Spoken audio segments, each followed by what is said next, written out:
Haleluya. Haleluya. Haleluya. Haleluya. Puji Tuhan. Salam sejahtera bagi kita sekalian. Shalom. Haleluya. Puji Tuhan. Kalau GPDI jadi salam. Haleluya. Tapi saya juga senang dengan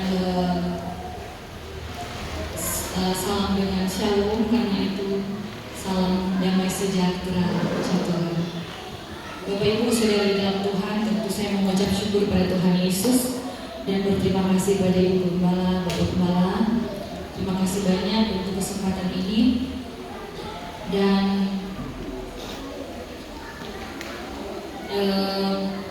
tadi malam ketika saya bercakap-cakap dengan ada seorang hamba Tuhan, Bapak Pendeta Doni Sairam, ya,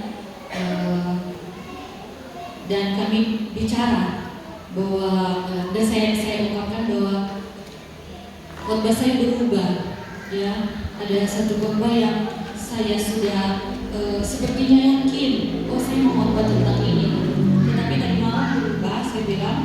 Kemudian saya sampaikan kepada suami percakapan saya dengan teman saya, Pendeta Doni. Terus dokter bilang begini, memangnya di mana ibadahnya? Kok temanya begitu, katanya. Saya tidak tahu Bapak Ibu, sekali lagi saya percaya tidak ada yang kebetulan, Puji Tuhan. Dan kalau khotbah ini datang bagi saya terlebih dahulu tadi malam dan akan saya bagikan di tempat ini, pada kesempatan ini saya percaya di dalam rencana Tuhan. Dan biarlah berkat firman Tuhan yang sudah menjadi bagian saya terlebih dahulu tentunya bisa saya bagikan di tempat ini dan menjadi berkat bagi gembala dan jemaat setempat dan siapapun yang mendengarkan. Puji Tuhan. Bapak Ibu saudara yang dikasihi dalam Tuhan Yesus Kristus, kita akan melihat di dalam dua ayat dalam Alkitab, dalam Perjanjian Baru, dalam kitab yang pertama, kitab Matius, dan kitab yang terakhir Perjanjian Lama, Perjanjian Baru maksud saya, kitab Wahyu. Ya.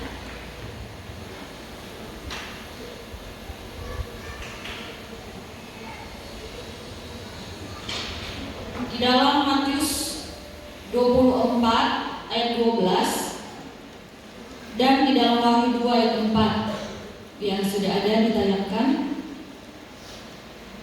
kita akan sama-sama baca dua ayat ini. Pertama kita ya jumpai, baik, silakan berdiri. Matius 24 ayat 12 sebagai ayat yang pertama dalam hitungan yang ketiga dengan suara yang keras. 1, 2, 3. Dan karena makin bertambah kedurhakaan, maka kasih kebanyakan orang akan menjadi dingin. Wahyu 2 ayat 4. 1, 2, 3. Namun demikian aku mencela engkau karena engkau telah meninggalkan kasihmu yang semula. Kita sama-sama, silakan duduk kembali Bapak Ibu. Kita sama-sama tahu ada 4 kasih yang kita kenal dalam kekristenan. Pertama kasih agape atau kasih ilahi, kemudian kasih phileo, kasih persaudaraan, yang ketiga kasih eros, kasih romantis atau kasih pasangan, dan yang terakhir storge atau kasih kekeluargaan, hubungan darah. Nah, kasih dalam Matius 24 ayat yang ke-12 dan dalam Wahyu 2 ayat 4 itu menggunakan kata asli agape, ya, kasih ilahi. Apa itu agape? Agape adalah bentuk kasih tertinggi yang bersumber dari Allah. Makanya sering kita menyebut dengan kasih agape itu kasih Allah. Tapi ini dijelaskan bahwa sumbernya dari Allah. Kasih ilahi. Ya. Saudara di dalam Tuhan, bersifat tanpa syarat, tidak menuntut balasan, penuh pengorbanan. Kasih ini tulus. Dan bahkan dengan kasih ini kita akan mengasihi semua orang, bahkan musuh atau orang yang memusuhi kita. Menariknya Bapak Ibu, Alkitab tidak menggunakan kata yang berbeda untuk kasih manusia kepada Allah dan kasih Allah kepada manusia. Sama-sama menggunakan kata agape untuk kata bendanya atau agapao untuk kata kerjanya. Jadi jangan salah. Saya dulu berpikir bahwa kalau kasih agape itu kasih Allah saja. Jadi sifatnya adalah ilahi. Artinya kita mengasihi Allah dengan kasih yang ilahi. Allah mengasihi kita dengan kasih yang ilahi. Dan memakai kata agape tadi atau agapao untuk kata kerjanya. Kesempatan ini kita akan bicara tentang kasih kita kepada Allah. Dan saya beri judul kasih atau transaksi, korban atau titipan. Sekali lagi, kasih atau transaksi, korban atau titipan. Mari kita mulai Bapak Ibu. Pada 2 ayat awal ada problema kasih yang ditonjolkan, ya, oleh Matius. Ketika Matius mencatat ada kasih yang menjadi dingin. Dan di dalam Wahyu 2 ayat 4 kita menemukan kata manusia meninggalkan kasih yang semula. Jadi ada kasih yang dingin, ada kasih yang ditinggalkan. Nah, saudara, di dalam Tuhan Yesus Kristus, dalam Matius 24 ayat 12, kasih yang menjadi dingin dalam bahasa aslinya saya lihat katanya psiko, yang artinya meniup, mendinginkan atau menjadi dingin oleh hembusan angin, yang menggambarkan proses pendinginan itu secara bertahap akibat hembusan angin dingin. Nah, penurunan kualitas kasih ini tidak terjadi dalam sekejap, melainkan sebuah yang bisa kita katakan kompromi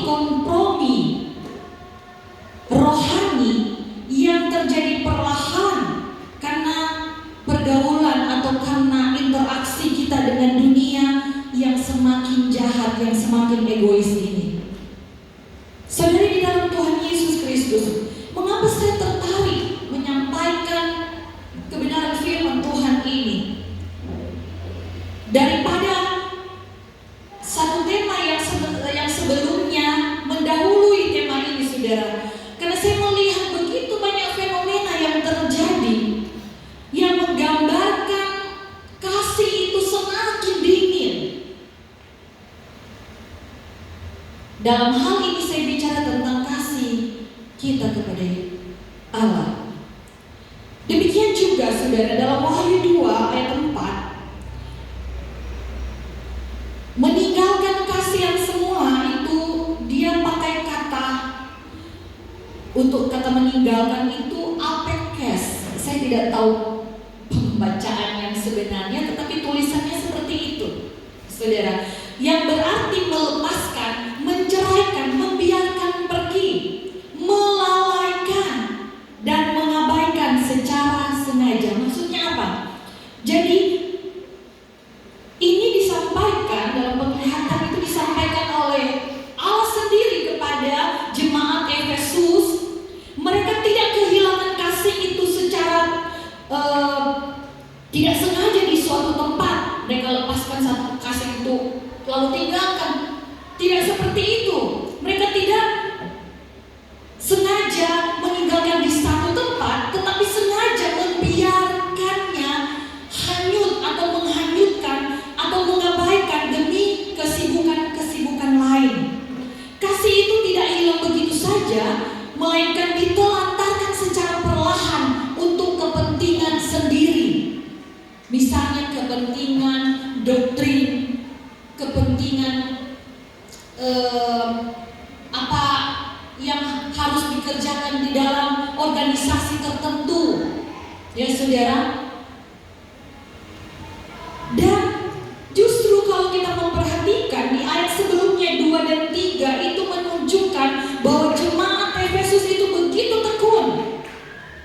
Jadi masalahnya aktivitas mereka masih ada, tetapi kenyataan kasihnya telah berubah atau menjadi dingin. Masih aktif melayani Tuhan, masih aktif dalam aktivitas-aktivitas gereja, rajin datang, tetapi kasih sudah berubah. Seseorang, saudara, saya dan saudara, saya teristimewa, bisa saja masih melayani, tetapi ketika saya tidak menempatkan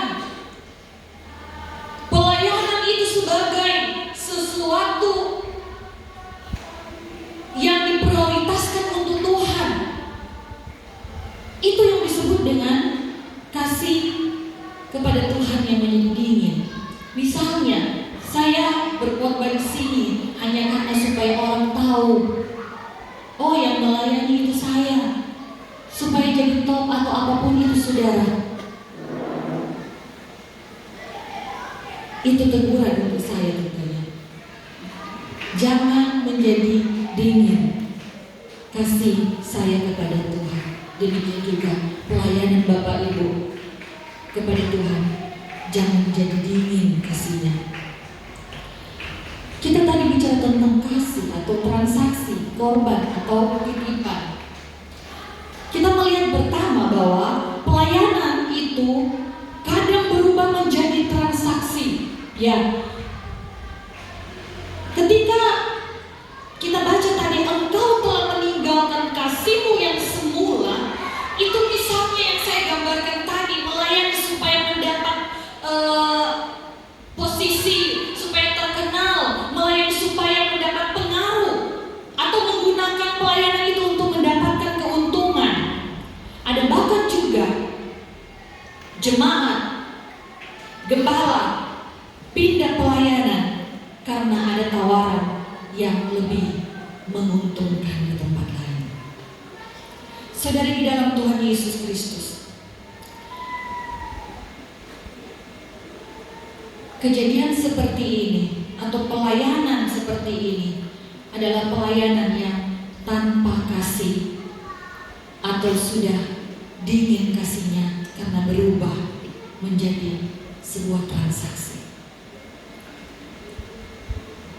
Dan ketika kita begitu dengan yakinnya kita bilang aku melayani karena mengasihi Tuhan, tetapi sebenarnya menjadi aku melayani supaya apa yang aku dapatkan, sesuatu apa yang aku dapatkan akan aku dapatkan dalam pelayanan ini. Jadi bergeser prioritas saya dan saudara, yang harusnya kita benar-benar memprioritaskan Tuhan dalam pelayanan kita, tetapi kita dalam hal ini ingin mendapatkan keuntungan. Itulah pergeseran yang harus saya dan saudara waspadai. Masalah utamanya saudara bukan hanya sekedar pada imbalan saja atau apa yang kita akan dapatkan, tetapi yang lebih besar daripada itu, sesuatu yang menjadi motivasi dari dalam kita, hati kita ini yang perlu kita jaga. Jadi ada dua bahaya rohani yang ingin saya sampaikan. Pertama, kasih bisa menjadi dingin tadi karena kedurhakaan. Ya, hal-hal yang bersifat duniawi, ikut dengan tren dunia, cari keuntungan. Dan yang kedua, kasih mula-mula yang kita tinggalkan karena pergeseran hati atau motivasi kita yang salah. Alkitab mencatat orang yang menggeserkan kasih dalam pelayanan ke transaksi itu di dalam Kisah Para Rasul kita dapat ada dua, nanti saya contohkan di sini. Kisah Para Rasul 8 ayat 18 sampai 23, Simon si penyihir, Simon sebenarnya ini sudah memberi diri, ya, dibaptis, mengikuti Tuhan. Tetapi ketika dia melihat penumpangan tangan oleh para rasul, ya, dan penumpangan tangan itu disertai dengan Roh Kudus diberikan dalam pelayanan itu, makanya dia kemudian menawarkan uang, berikanlah juga kepadaku kuasa itu. Dan akhirnya Petrus menegurnya dengan keras. Petrus bilang begini, binasalah kiranya uangmu itu bersama dengan engkau, karena engkau menyangka bahwa engkau dapat membeli karunia dengan uang.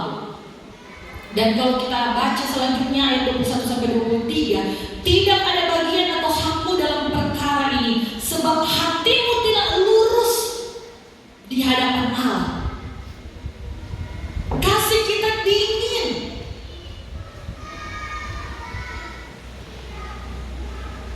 Motivasi kita tidak benar, hati yang tidak lurus. Jadi kata Petrus, saudara, bertobatlah dari kejahatanmu ini dan berdoalah kepada Tuhan supaya Ia mengampuni niat hatimu ini, sebab kulihat bahwa hatimu telah seperti empedu yang pahit dan terjerat dalam kejahatan. Kalau kita mendengarkan firman Tuhan ini, bagaimana Petrus menegur Simon, kiranya firman Tuhan ini datang bagi saya dan saudara, menegur saya dan saudara juga, amin. Haleluya. Karena tidak ada sesuatu yang dicatat di dalam Alkitab kalau tanpa maksud bagi kita yang membaca saat ini. Saudara di dalam Tuhan Yesus Kristus, Simon melihat sesuatu yang berasal dari Allah, Roh Kudus itu, tetapi pikirannya menjadi transaksional. Dia pikir kasih karunia atau karunia Allah itu bisa dibeli dengan uang. Padahal pelayanan bukan barang dagangan. Jahat sekali, saudara. Yang kedua, kita akan melihat contoh Bileam.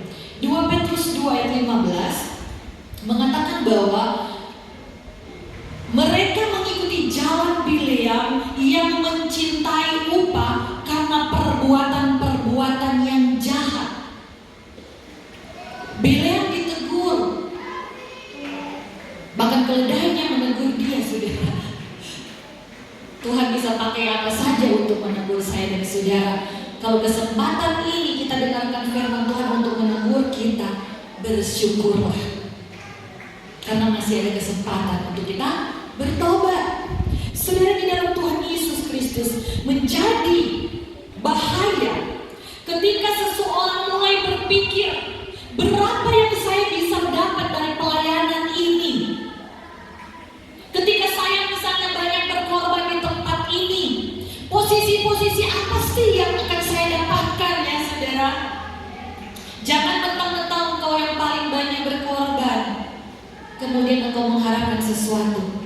Kalau engkau dipercayakan itu karena kepercayaan Tuhan, jangan motivasimu untuk mendapatkan itu gara-gara paling banyak berkorban. Saudara di dalam Tuhan Yesus Kristus, hendaklah saya dan saudara, ketika kita memberi diri kita melayani Tuhan, ketika kita memberi diri kita terlibat dalam peribadatan, kita bertanya kepada Tuhan, apa yang Tuhan kehendaki melalui pelayanan ini. Saudara, Paulus memberikan prinsip yang berbeda. Paulus berkata dalam 1 Tesalonika, ketika melihat dua contoh tadi, 1 Tesalonika 2 ayat 5, 1 Tesalonika 2 ayat 5, karena kami tidak pernah bermulut manis, ya, hal itu kamu ketahui, dan tidak pernah mempunyai maksud apa, saudara? Loba, cari keuntungan yang tersembunyi. Allah adalah saksi. Jadi pelayanan yang terlihat itu bisa kemudian diketahui orang. Ya benar, dia tidak pernah bermulut manis iming-iming, ya saudara, dan tidak mempunyai maksud maksud lomba yang tersembunyi cuma Allah sendiri yang tahu kalau maksud lomba itu tersembunyi. Makanya dia katakan Allah adalah saksi. Ia mengatakan juga bahkan dalam 2 Korintus 2 ayat 17, kami tidak sama dengan banyak orang lain yang mencari keuntungan dari firman Allah. Ini jemaat mungkin pikir begini, oh ini bagiannya gembala ini, bagiannya pelayan ini, khotbah ini khusus buat mereka. Tidak, saudara. Siapapun saya dan saudara, ketika engkau lahir di dalam dunia ini dan engkau bergereja di tempat ini, engkau dengar firman Tuhan saat ini ada dan tujuannya, ada maksud untuk saya dan saudara. Karena kita tidak dipanggil untuk tanpa maksud. Amin, saudara. Kita harus jadi berkat kata firman Tuhan. Siapapun, mau yang dikatakan jemaat biasa, saya tidak terlalu suka dengan bilang jemaat biasa. Kita jemaat Tuhan. Amin, saudara. Ada tugas-tugas tanggung jawab yang Tuhan percayakan bagi saya dan saudara. Ya, pelayanan Paulus ini, dia sudah contohkan, dia tidak bangun atas keuntungan pribadi, sebab ada orang lain yang bisa menggunakan firman Allah itu untuk mendapatkan keuntungan pribadi. Banyak, saudara. Jadi pelayanan atau firman Tuhan itu jadi mata pencaharian, bukan pencarian jiwa. Paulus juga mengajarkan dalam 1 Korintus 9 ayat 14, memang orang-orang yang memberitakan Injil harus hidup dari pemberitaan Injil itu. Ya, jadi sebenarnya maksudnya begini, saudara, bahwa menerima dukungan finansial gembala setempat untuk pelayanan itu memang ada di dalam Alkitab, ada bahagian mereka, tetapi bukan berarti menjual pelayanan itu sendiri, ya. Dan perbedaannya terletak pada motivasi dari pelayanan itu, integritas dari orang itu. Menerima dukungan untuk menjalankan pelayanan itu hal yang diajarkan, saudara. Tetapi jangan menjadikan pelayanan sebagai komoditas untuk memperkaya diri. Pelayanan boleh didukung oleh uang, tetapi pelayanan tidak boleh dikendalikan oleh uang. Uang itu dipakai untuk pelayanan bisa berjalan. Ada kebutuhan-kebutuhan gereja. Tetapi jangan pelayanan itu dikendalikan oleh uang. Saudara, di dalam Tuhan Yesus Kristus, ketika kasih kepada Kristus, kasih kita kepada Allah menjadi pusat, uang menjadi alat pelayanan. Tetapi ketika kasih kita menjadi dingin, pelayanan dapat berubah menjadi alat untuk mencari uang tersebut. Saudara, di dalam Tuhan Yesus Kristus, Alkitab secara tajam menggambarkan dan menegur fenomena ketika seorang pemimpin rohani, gembala sidang, memberlakukan gereja, jemaat, dan pelayanan sebagai komoditas perdagangan atau alat mencari keuntungan pribadi. Ini fenomena yang kita sudah umum atau dapati pada akhir-akhir ini, pada sekarang ini. Kita melihat bahwa ada bisnis rohani. Yang pertama di dalam 2 Petrus 2 ayat 3, ya, kita bicara bisnis rohani. Dan karena keserakahannya, guru-guru palsu itu akan mencari untung dari kamu dengan cerita-cerita isapan jempol mereka.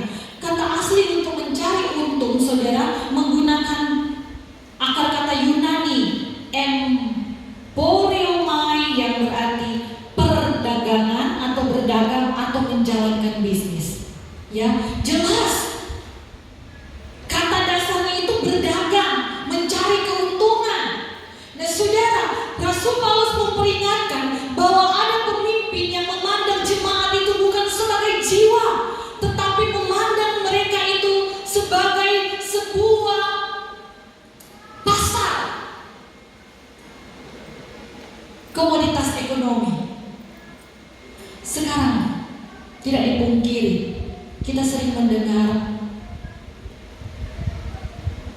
jual beli pelayanan, tukar tambah pelayanan. Mohon maaf Bapak Ibu Gembala,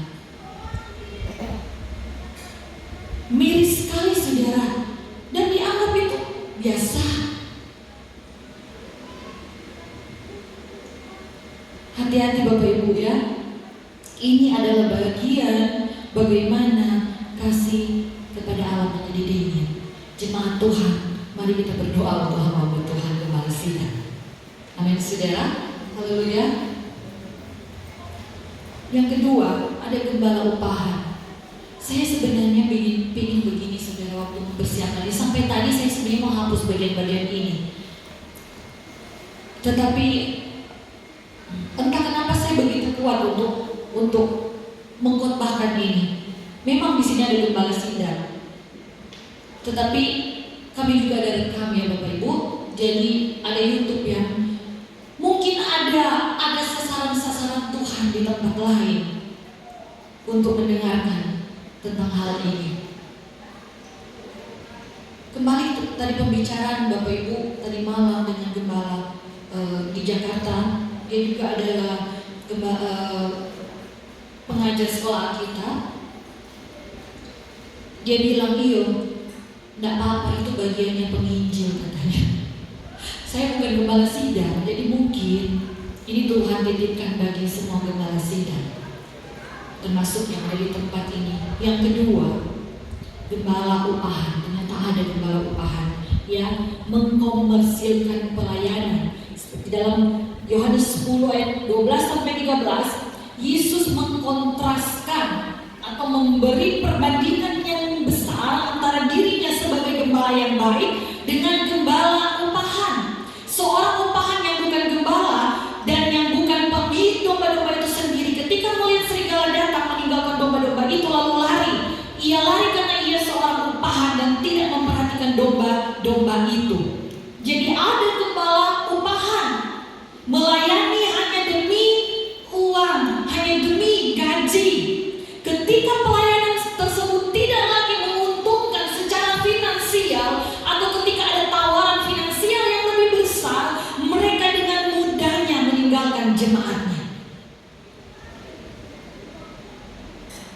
Ketiga, pemimpin yang memanfaatkan jabatan demi keuntungan. Mika 3 ayat 11, Nabi Mika memberikan teguran keras kepada para pemimpin Israel yang mengkomersilkan tugas rohani mereka.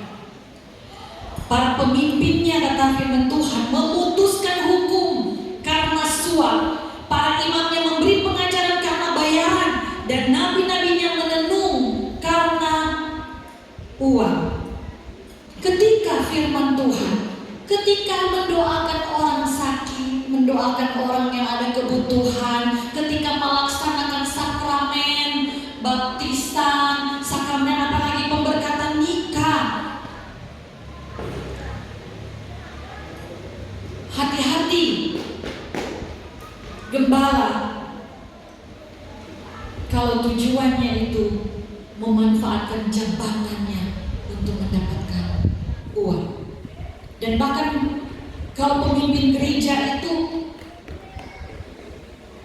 mudah-mudahan tuh saudara saya salah, bisa jual dia punya posisi dalam organisasi. Ini yang dikatakan ya saudara, pemimpin memutuskan hukum karena suap, pengajaran karena bayaran, firman Tuhan karena dapat berapa sih PK-nya, ada standar-standar ya saudara.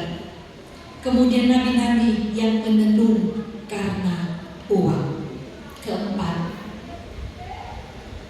gembala yang mengembalakan dirinya sendiri. Saya sedang mencontohkan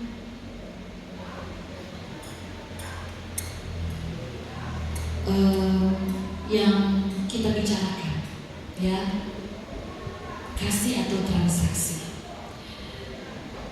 Tuhan memberikan nubuat yang sangat keras melalui Nabi Yeskiel mengenai para pemimpin yang yang mengeksploitasi domba-dombanya dalam Yesaya 34 ayat 2 sampai 3.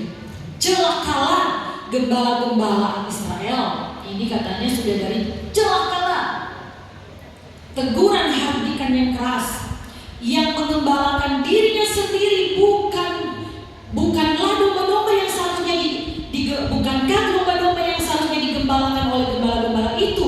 Kamu menikmati susunya, kamu memakan dombanya yang gemuk, tetapi domba-domba itu tidak kamu gembalakan. Artinya apa ini, saudara? Ya, menggembalakan dirinya sendiri artinya dapat korban dari jemaat, dapat derma, dapat persepuluhan, tapi dia tidak kasih makan dia punya jemaat dengan baik, memanfaatkan saja jemaat demi keuntungannya. Ya saudara, yang keenam, ada hamba Tuhan itu menjadi hamba uang. 1 Petrus 5 ayat 2, gembalakanlah kawanan domba Allah yang ada padamu. Selanjutnya, jangan dengan paksa tetapi dengan sukarela sesuai dengan kehendak Allah, dan jangan karena mau mencari keuntungan yang kotor, tetapi dengan pengabdian diri. Itu baru nama hamba Tuhan, bukan hamba uang. Amin, saudara. Haleluya. Ayat ini dengan secara keras melarang segala bentuk komersialisme atau komersialisasi pelayanan. Jadi Alkitab sudah mengantisipasi. Ini ditulis beberapa ribu tahun yang lalu, saudara, bahwa posisi sebagai gembala, bahwa posisi sebagai pimpinan itu ada hal yang rawan untuk disalahgunakan dari pribadi-pribadi hamba Tuhan atau gembala tersebut. Ketika seorang gembala kehilangan kasih kepada Allah atau kasih yang murah-murah kepada Tuhan dan jemaatnya, hatinya akan diisi oleh tadi kedurhakaan, oleh cinta uang, apa yang disebut tadi oleh suami saya, mamon. Mamon itu bukan hanya uang, kekuasaan, ya. Jadi akibatnya, kalau hal-hal itu dilakukan, gereja tidak lagi dilihat sebagai bait Allah yang kudus, melainkan sebagai aset bisnis properti yang bisa diuangkan. Kasih atau transaksi, korban atau titipan. Tadi banyak hal kita sudah belajar tentang kasih atau transaksi. Sekarang kita masuk korban atau titipan.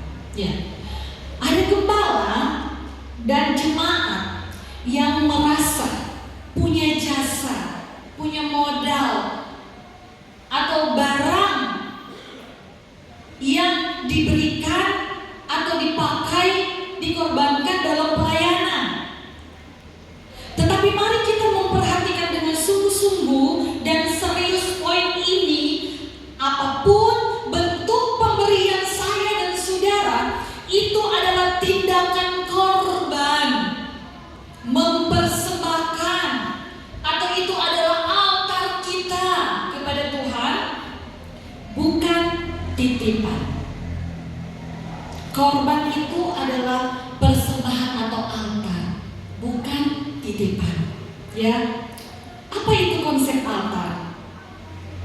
Sekali sesuatu diletakkan di atas mezbah altar untuk pekerjaan Tuhan, benda tersebut mengalami perubahan status dari milik saya, milik manusia, menjadi kudus atau dikuduskan, dikhususkan untuk menjadi milik Allah.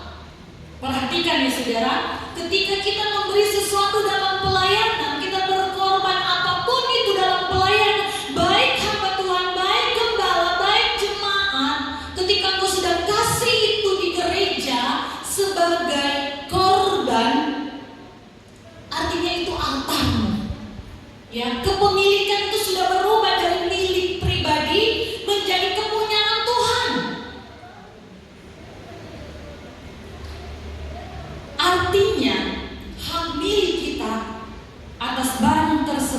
sudah terputus. Melepaskan hak. Itu prinsip altar. Imamat 27 ayat 28. Segala yang sudah dikhususkan oleh seseorang bagi Tuhan, ya, ternyata itu baik manusia atau hewan maupun ladang miliknya, tidak boleh dijual atau tidak boleh ditebus. Segala yang dikhususkan itu adalah maha kudus bagi Tuhan. Jadi ketika kita mengklaim kembali pemberian kita, ada vas bunga, ada bunga Tuhan nggak kasih, ada apa saudara? Ada main mungkin, ada musik, ada kursi Tuhan dan korbankan di gereja, ada uang yang Tuhan pakai untuk pasang ITHL. Jangan sekali-kali saudara cabut ulang ITHL saudara. Amin saudara. Itu persembahan altar sudah diputuskan menjadi milik Tuhan. Karena ketika kita mempersembahkan, ya, sesuatu di altar itu sudah dibakar, ya. Mengambil kembali korban persembahan yang sudah dibakar atau sudah dipersembahkan di altar adalah penodaan terhadap hal yang kudus dalam perjanjian lama. Nah, ketika gembala atau jemaat mengambil kembali barang yang sudah mereka persembahkan itu, tanpa mereka sadari ada dua hal. Pertama, secara teologis mereka sedang melakukan tindakan desakralisasi atau apa yang dinamakan dengan tindakan pembatalan kekudusan tadi, dan tindakan mengambil kembali apa yang sudah diserahkan dianggap sebagai kegagalan memahami bahwa apa yang kita lakukan di gereja, apa yang kita lakukan kepada gembala, itu harusnya kita lakukan sebagaimana untuk Tuhan. Itu gagal dijalani. Dan yang kedua, itu akan membatalkan upah dari pengorbanan saya dan saudara yang terdahulu ketika kita berkorban. Dan menjadi miris bagi saya saudara, fenomena gembala menjual gereja. Karena dia pikir ini gereja kita dari rintis, ini gereja dari uang nenek moyang, uang warisan orang tua. Apalagi saudara, ada jemaat yang mengambil pemberian. Fenomena ini yang disebut oleh Alkitab angin dingin yang berhembus. Karena nggak sadar itu angin dingin berhembus itu ternyata merubah kasih kita yang hangat, yang berapi-api itu menjadi kasih yang dingin. Amin saudara. Haleluya. Padahal kalau kita kembali lagi, semua Tuhan punya. Saya pernah ngomong tentang itu saudara. Semua Tuhan punya, ya. Makanya saya begitu mengkritisi dengan keras tindakan-tindakan gembala yang ketika mutasi ada yang dikorbankan di dalam gereja, mimbar apapun itu saudara, dia anggap indah lagi. Minta maaf Mom ya. Saya tidak tahu Mom ada di sini, tetapi Mom pernah bersaksi tentang hal itu. Disumbangkan oleh orang untuk gereja saudara, bukan untuk pribadi. Jadi ketika dia pindah atau mutasi, diangkut lagi itu sebagai hak milik. Dia menyatakan punya kepemilikan. Saudara di dalam Tuhan Yesus Kristus, dengan alasan apapun, ketika Tuhan taruh sesuatu itu sudah menjadi altar. Sobakar saudara, amin. Sobakar. Sehingga Rasul Paulus pernah menegur jemaat di Korintus ketika mereka saling menuntut satu dengan yang lain, saudara, berebut hak. Di dalam 1 Korintus 6 ayat 7, 1 Korintus 6 ayat 7, adanya saja perkara di antara kamu yang seorang terhadap yang lain itu sudah merupakan kekalahan bagi kamu. Saya waktu pertama membaca firman Tuhan ini, saya nggak mengerti kekalahan. Apa maksudnya? Mengapa kamu tidak lebih suka menderita ketidakadilan? Mengapa kamu tidak lebih suka dirugikan? Paulus menegaskan, saudara, bahwa demi menjaga kesaksian Injil, ini kekalahan itu apa? Kalau kita tidak menjaga kesaksian, bikin mau Tuhan itu kalah, saudara. Ya, karena apa? Orang di luar sana melihat kita bertikai satu dengan yang lain, cuma gara-gara ada hak yang kita saling saudara, perjuangkan. Makanya Rasul Paulus bilang, mengapa kamu tidak lebih suka menderita ketidakadilan? Biar jadinya adil terasa, saudara, asalkan nama Tuhan tidak dipermalukan. Amin, saudara. Haleluya. Haleluya. Mengapa kamu tidak suka dirugikan? Jadi saudara, di dalam Tuhan Yesus Kristus, orang percaya seharusnya rela dirugikan materi daripada membuat keributan yang memalukan, dilihat orang banyak, tidak jadi berkat, tidak jadi kesaksian. Ada jemaat yang mengambil pemberiannya dalam gereja, juga gembala yang memindahkan pemberian orang lain yang diberikan di gereja yang pertama ke pelayanan yang di mana dia ditempatkan. Mereka itu sedang merusak kesaksian iman Kristen. Oh saudara, ini nak main-main, jangan anggap biasa, saudara. Haleluya. Penjualan dan pembelian gereja ada. Nana mau tambah berapa? Kita berjemaat begini. Berapa kakak Nana? So ada pastori, so jadi itu gereja itu masih membangun. Kok persepuluhan berapa satu bulan? Oh saudaraku,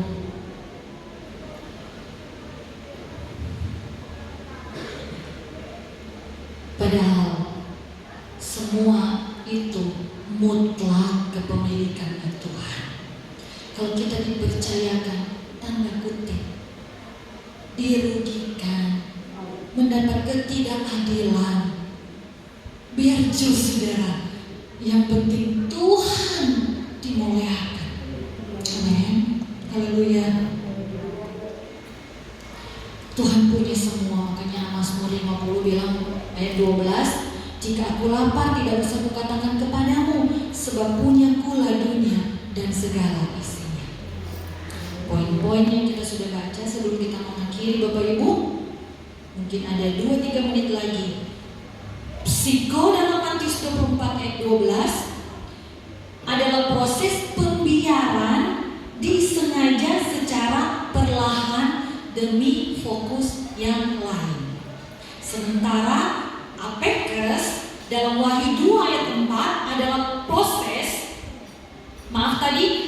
pendinginan kasih itu bertahap akibat hembusan angin dingin untuk Matius, untuk kata psiko Matius 24 ayat 12. Sementara apekes dalam Wahyu 2 ayat 4 proses pembiaran disengaja secara perlahan demi fokus pada hal yang lain.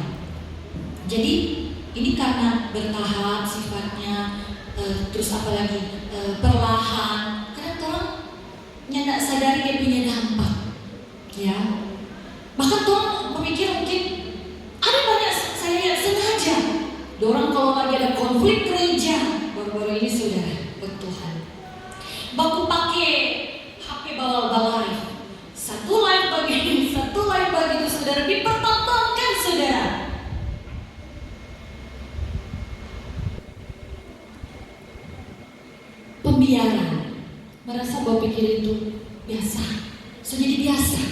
Kalau sudah jadi biasa, sudah ada rasa.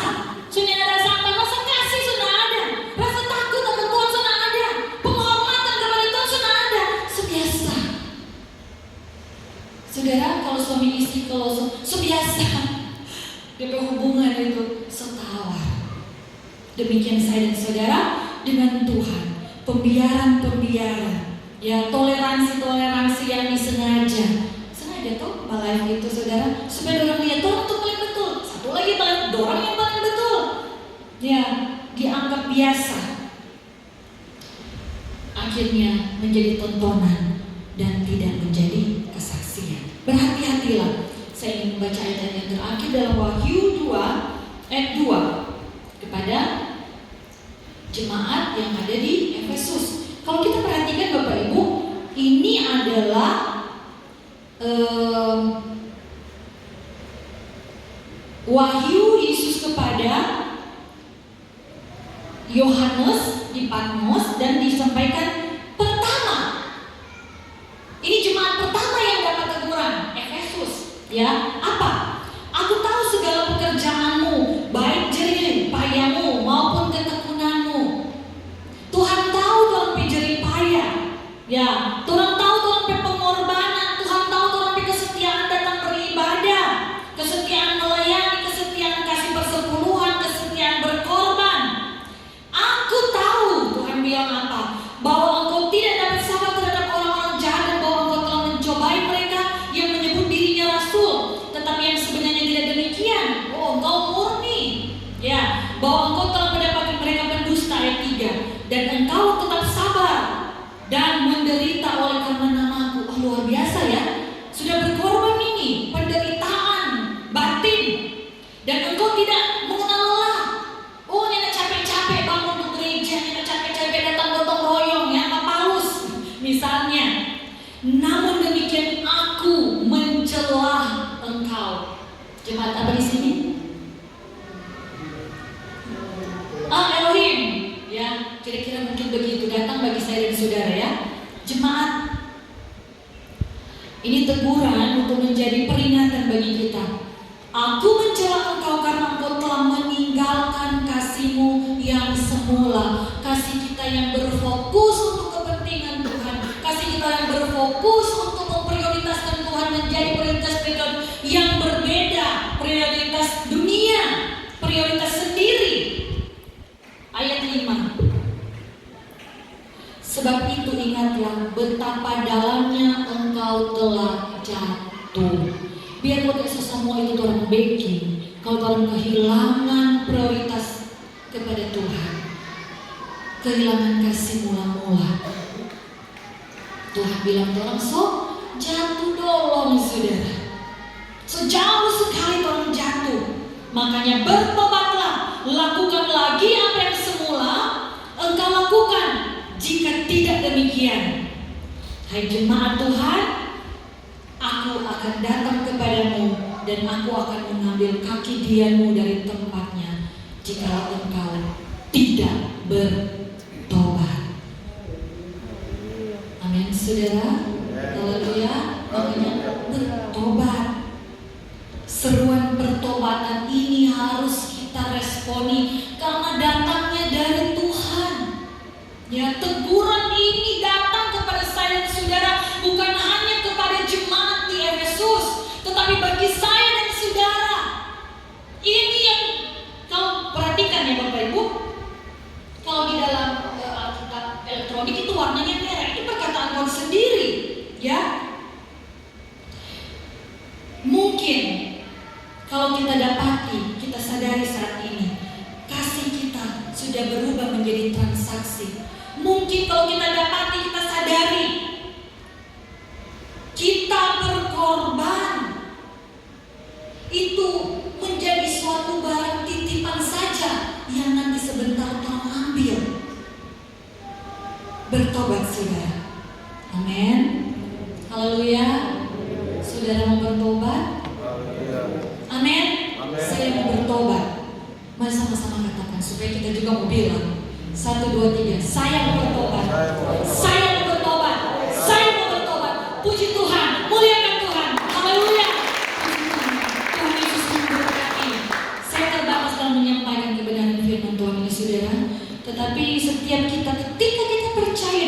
diingatkan oleh Roh Kudus, ada Roh Kudus yang akan menolong saya dan saudara untuk lebih dalam lagi mengerti. Bahkan kita boleh minta Roh Kudus agar Dia yang menuntun kita melakukan firman Tuhan. Haleluya, puji Tuhan. Aku mengasihi Engkau Yesus dengan segenap hatiku. Aku mengasihi Engkau Yesus dengan segenap jiwaku. Kurenungkan firman-Mu siang dan malam, ku pegang perintah-Mu dan ku lakukan. Engkau tahu ya Tuhan tujuan hidupku.